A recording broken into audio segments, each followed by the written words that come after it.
Ново информативно издание на Дневникот на Телевизија Плюс. Во него ќе гледате: отпишани даночни побарувања од над €1.000.000. Постапката за поставување фотоволтаици на земјиште трае до 8 месеци. Ке се поставуваат дополнителни столпчиња.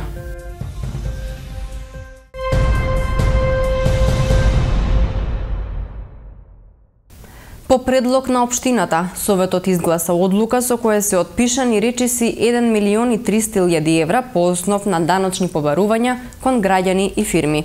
Точката предизвика долга расправа. Дел од советниците прашаа кој дозволил и зошто треба да се прости ваква сума и дали некој ќе сноси одговорност. Надлежните одговорија дека станува збор за апсолутна застареност и дека се исцрпени сите законски можности. Со 22 гласа за, 1 против и 3 воздржани, Советот на општина Куманово ја усвои предлог одлуката за отпис на побарувања по основ на комунална такса за фирма, односно назив на деловна просторија заклучно со 2018 година и данок на имот за правни и физички лица заклучно со 2012 година. По долгата дискусија во Советот на фирмите и граѓаните, поради апсолутна застареност како што велат надлежните, им е простена сума од речиси €1.300.000. Дел од советниците реагираа на самото образложение доставено од секторот за даноци и такси. Истакнаа дека образложението не е согласно законот, односно е нецелосно и необјаснето, а од нив велат се бара да амнестираат ваква сума. Прашаа зошто и кој дозволил овие средства да станат нереални и да не може да ги наплати општината и дали некој сноси одговорност. Потенцира и дека отпис треба да се прави секоја година, а во Куманово последниот е направен во 2019-та. Побараа точката да биде повлечена, уредена, па потоа да се најде на дневен ред.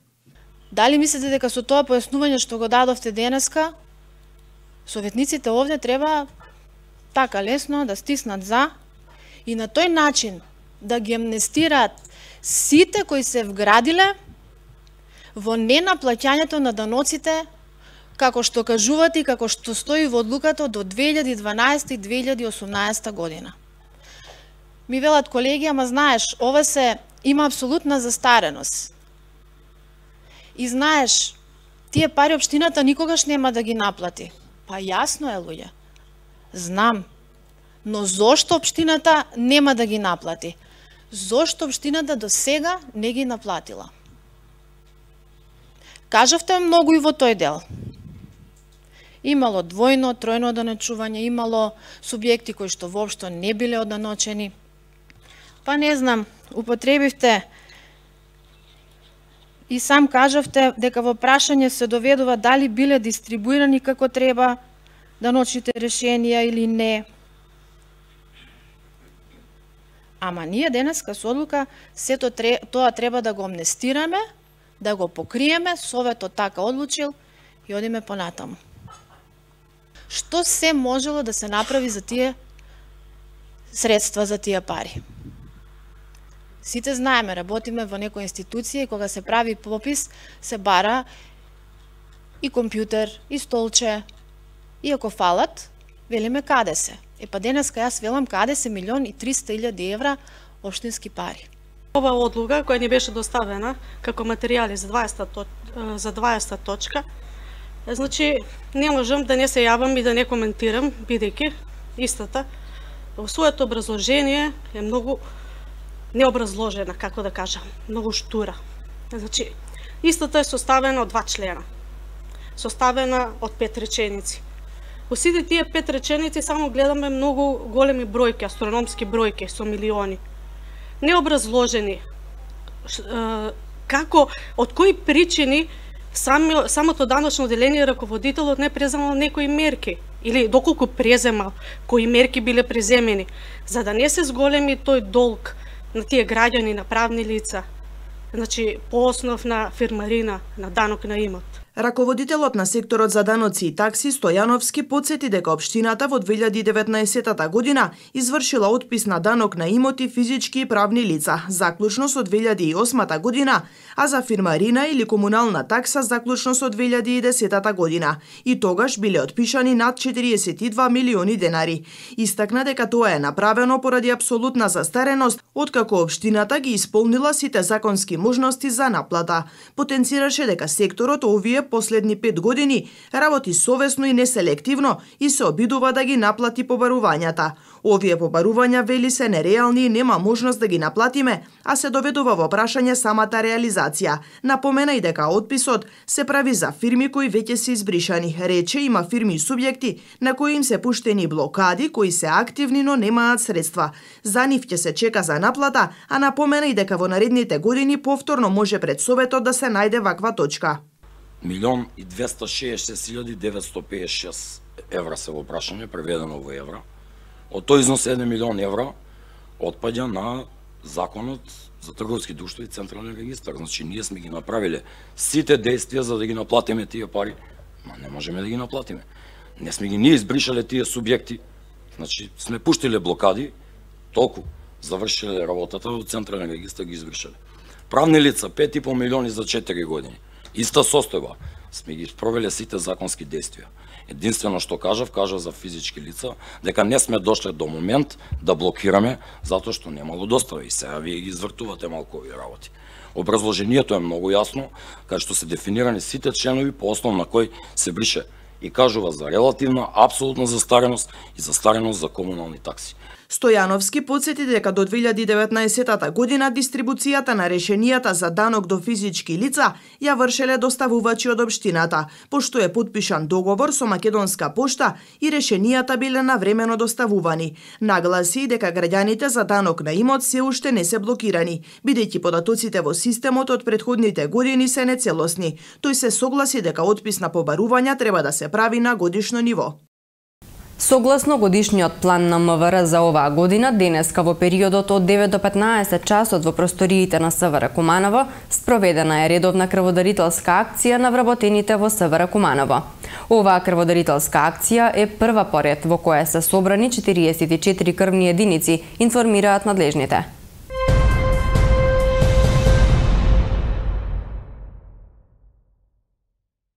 Предлог иницијатива за донесување на одлука за формирање на комисија за поддршка на женско претприемништво беше донесена на работната средба денеска во општина Куманово.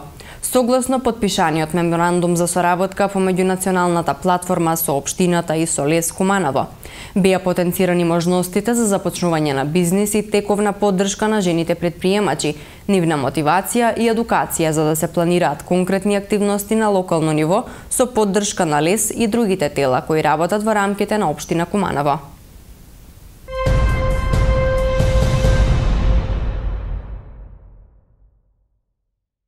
Целосната постапка за поставување фотоволтаици на земјишта заедно со планската урбанистичка документација трае од 6 до 8 месеци за разлика од поедноставената постапка за поставување фотонапонски електроцентрали на објектите која се реализира за многу краток временски период.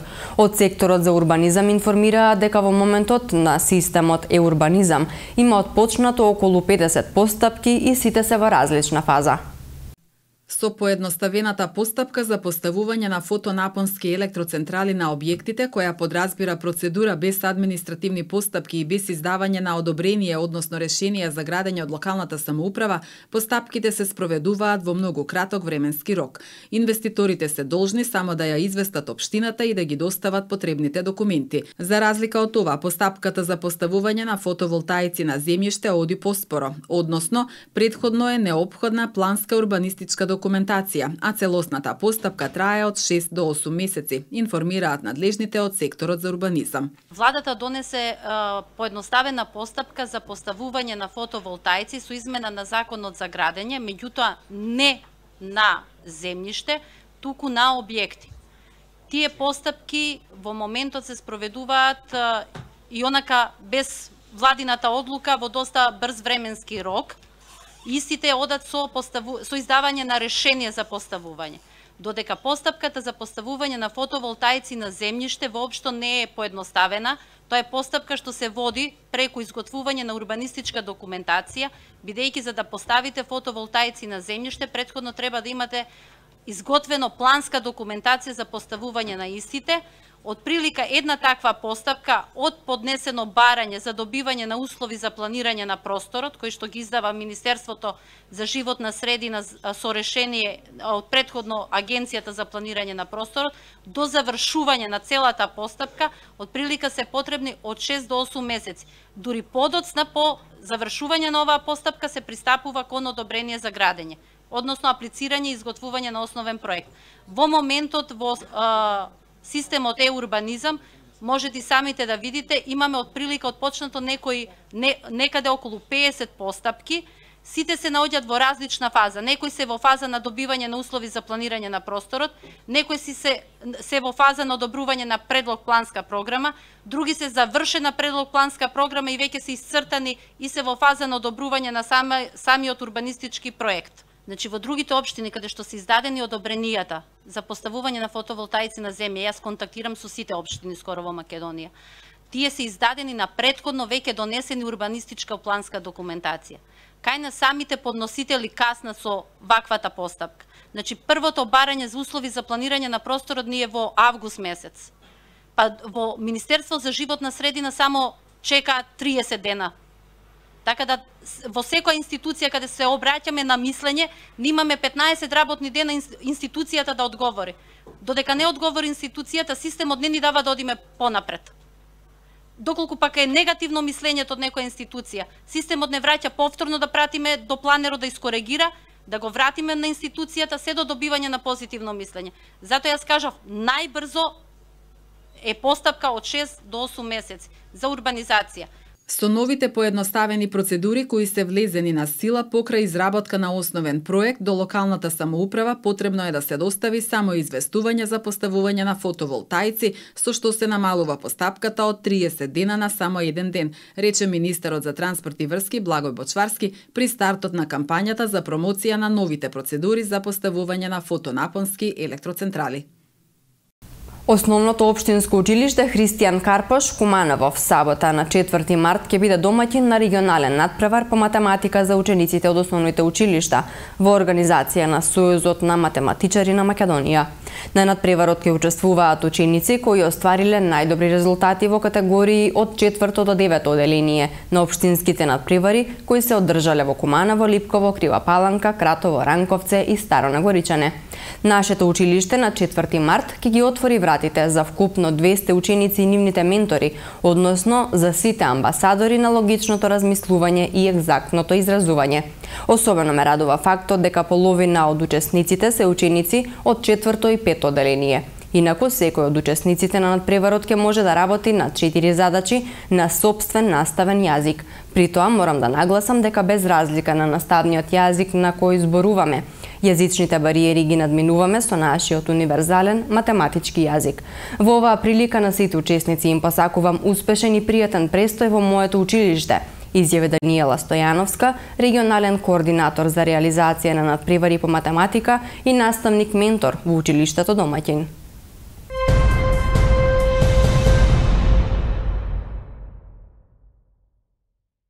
Општина Куманово ќе продолжи со поставување на столпчиња по должината на булеварот Трета Македонска, а ќе се отстранат и сите паркинг места предвидени за времено паркирање на улицата 11 октомври, информира градоначалникот Максим Димитриевски. Воведувањето на велосипедска зона директно е поврзано со изградбата на нови паркинг места во градот, посочуваат надлежните. Ние веќе поставивме столпчиња на Октомвриска револуција. И гледаме каква е состава. Се уништуваат или повторно се паркираат возила. Ви поминува пајак возило, не реагира. Особено во делот спроти Кеот. Тука е најголемата узурпација на простор и кај Кам Маркет и тој дел таму. Дополнително, сега треба да се продолжи со поставување на столпчиња по должина на цела Трета Македонска ударна бригада. Штом ќе извршиме проширување на делот кај градскиот пазар, веројатно ќе треба да предвидиме дополнителни средства за набавка на столчиња во одреден дел, таму не може да бидат пластични, туку мора да бидат метални. Со тоа ќе се овозможи да функционира непречено и линијата на Трета Македонска до таму кај што има изградено велосипедска патека.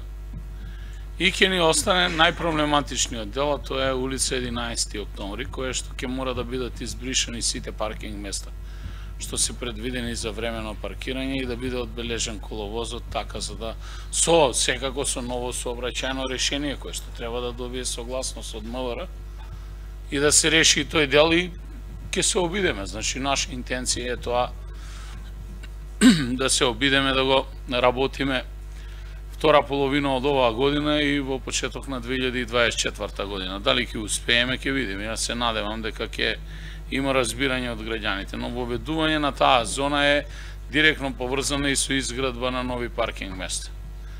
Тоа е буџетот на општина, значи не можеме да направиме се со тие скромни средства. Треба да се одлучиме кај ќе ги насочиме сега.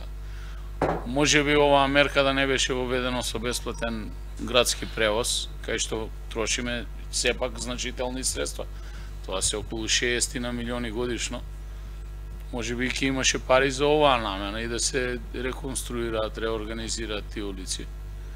Но како и да е, ние почнаме и нема да застанеме со тоа, како што гледам, велосипеди се возат на Октомвриска револуција.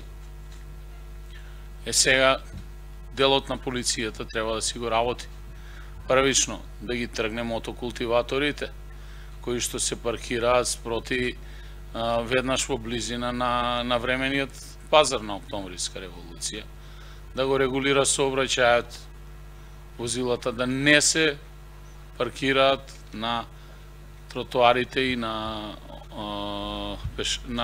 велосипедските патеки и дополнително ќе мора да донесеме една тешка одлука да ги избришеме по должина на Трета Македонска ударна бригада сите оние времени паркиралишта кои што се на сила. А тоа се на онај дел од студио па до локалитетот како беше Рим Парис и делот кој што е кај Рамстор под градскиот пасир. Регулаторната комисија за енергетика донесе одлука со која се врши зголемување на малопродажните цени на нафтените деривати во просек за 0,53%. Малопродажните цени на бензинот, Евросупер БС98, БС95, Евродизелот и на мазутот не се менуваат. Малопродажната цена на екстра лесното масло за домаќинство се зголемува за 2 денари за литар. Од полноќ максималните цени на нафтените деривати ќе изнесуваат. Моторен бензин Евросупер БС95 ќе биде со цена од 81,50 денари за литар.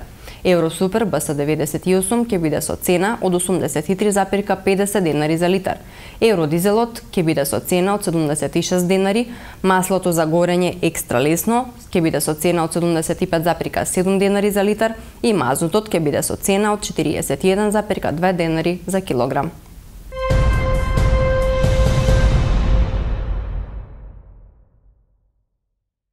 Во салонот на Уметничката галерија утре вечер во 20 часот ќе биде отворена изложбата на слики Фем Арт, која ја организира Музеј Куманово. На изложбата ќе бидат представени дела на 29 авторки од градот и земјата. Изложбата нуди можност да се видат дела од реномирани жени авторки кои оставиле силен печат на македонската ликовна сцена, но и помлади авторки кои се во процес на градење на својата ликовна кариера. Всушност, делата се дел од ликовниот фонд на Националната установа Музеј Куманово и хронолошки опфаќаат еден широк временски период од 70-тите години на 20-тиот век па се до 2021 година, велат од Кумановскиот музеј. Изложбата ќе биде отворена до крајот на март.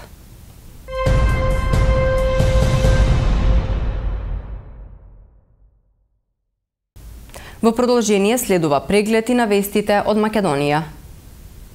Вчера бил најголемиот број на училишта во Скопје што добиле заканувачки пораки за поставени бомби. Некои од нив првпат добиле дојава и не биле подготвени да ја спроведат препораката од Министерството за образование и наука за онлайн настава. Одговори министерот Јатон Шаќири во врска со поплаките од ученици дека не можеле да се вклучат на платформата. Училиштата што ги добија препораките во петок и кои пристапија со лозинките во системот, тие вчера немаа проблеми. Некои од училиштата што вчера првпат добија дојава за бомба, за половина до 1 час ги надминаа проблемите. Изјави Шаќири и додаде дека моне против онлайн настава, но одлуката ја донеле по препораките за безбедност. Рече дека очекува во најбрз можен рок владата да ги дискутира сите проблеми што произлегува во целодневната настава, проблемите што ги имаат родителите што се вработени, за да може, како што рече, да се најде нов предлог за решение по препорака на надлежни институции, со оглед на тоа што се зголемува бројот на училишта што добиваа дојави, а таргет сега се и основците покрај средношколците. Рече и дека ќе се анализира ситуацијата, ќе се земат искуствата од други земји и ќе се разгледува електронската комуникација.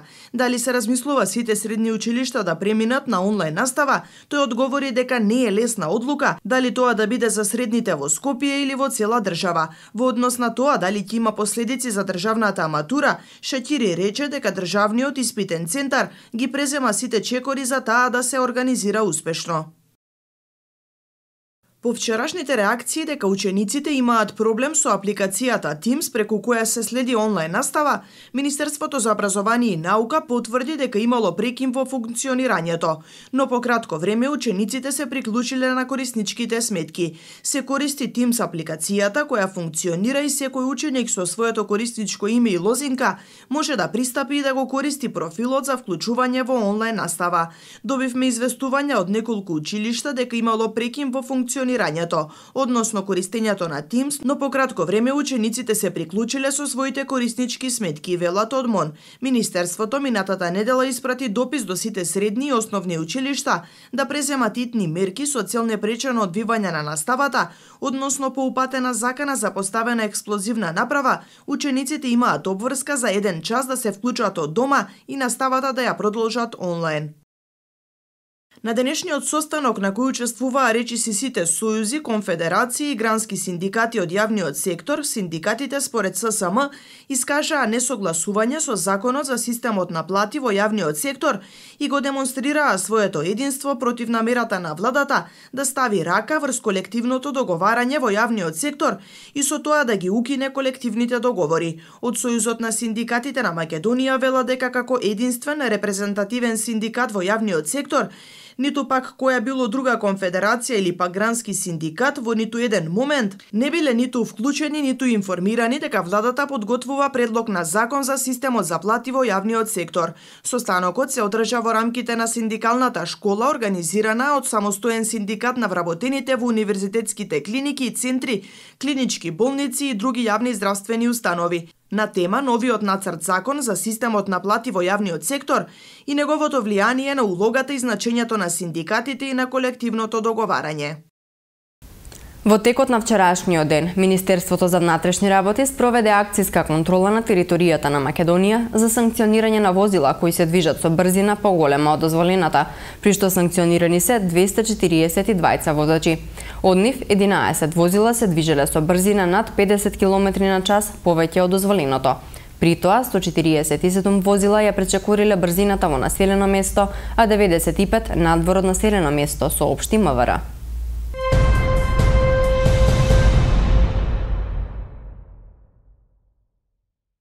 Државниот завод за статистика евидентира зголемен промет во трговијата на мало во јануари оваа година во споредба со јануари 2022 во речиси сите групи и класи на производи. Намалување на прометот е забележано кај реалната стапка со трговијата на мало со непрехранбени продукти, освен гориво.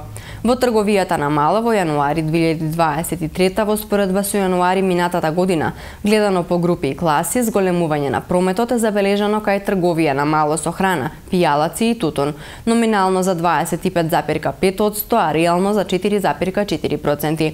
Трговија на мало, освен трговија со горива, номинално за 14,6%, а реално за 0,1%. Трговија на мало со автомобилски горива, номинално за 30 39,8%, а реално за 26,4%.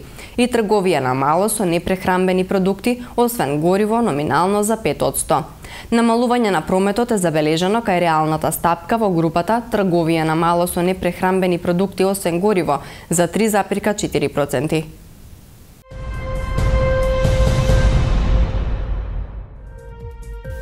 Времето денеска во Куманово беше облачно со максимална температура која се искачи до 12 степени и минимална утринска која беше 7 степени Целзиусови. За утре метеоролозите најавуваат облачно време со локални врнежи од дожд. Температурата ќе се движи во интервал од 5 до 12 степени Целзиусови.